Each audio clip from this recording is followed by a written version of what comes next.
नमस्कार, क्राईम न्यूजमध्ये आपलं स्वागत आहे। मी संपादक आप्पासो तांबे।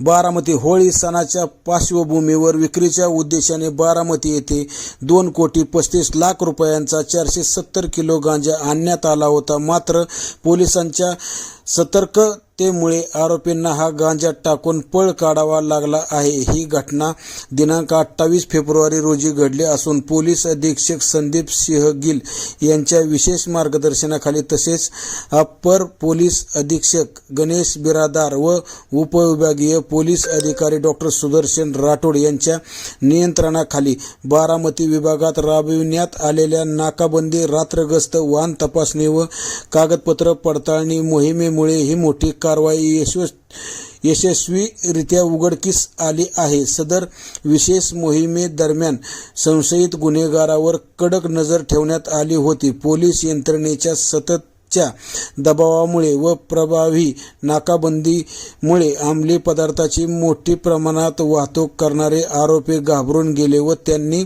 जळोची पिंपळी रोड परिसरातील शेताच्या मोकळ्या रानात गांजाचे 2 मोठे ड्रम टाकून पळ काढला। त्यानंतर पोलिसांनी घटनास्थळी जाऊन तपास केला असता सदर ड्रममध्ये एकूण सुमारे 2,35,00,000 रुपये किमतीचा एकूण 470 किलो गांजा आढळून आला। ही कारवाई बारामती विभागातील अंमली पदार्थ विरोधातील आतापर्यंतची सर्वात मोठी कारवाई मानली जात आहे।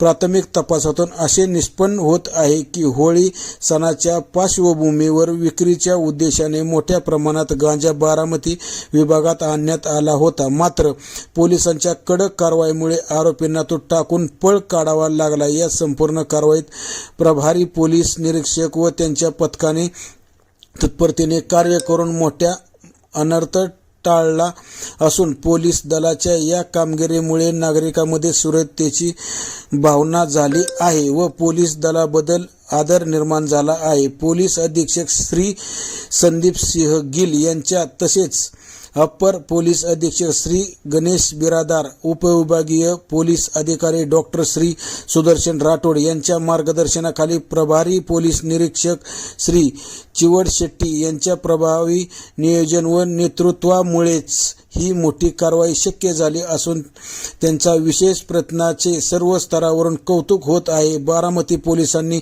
अंमली पदार्थाविरुद्धची कारवाई यापुढे अधिक तीव्र करण्याचा निर्धार व्यक्त केला असून नागरिकांनी ही संशयास्पद हालचालीबाबत पोलिसांना माहिती देण्याचे आवाहन करण्यात आले आहे।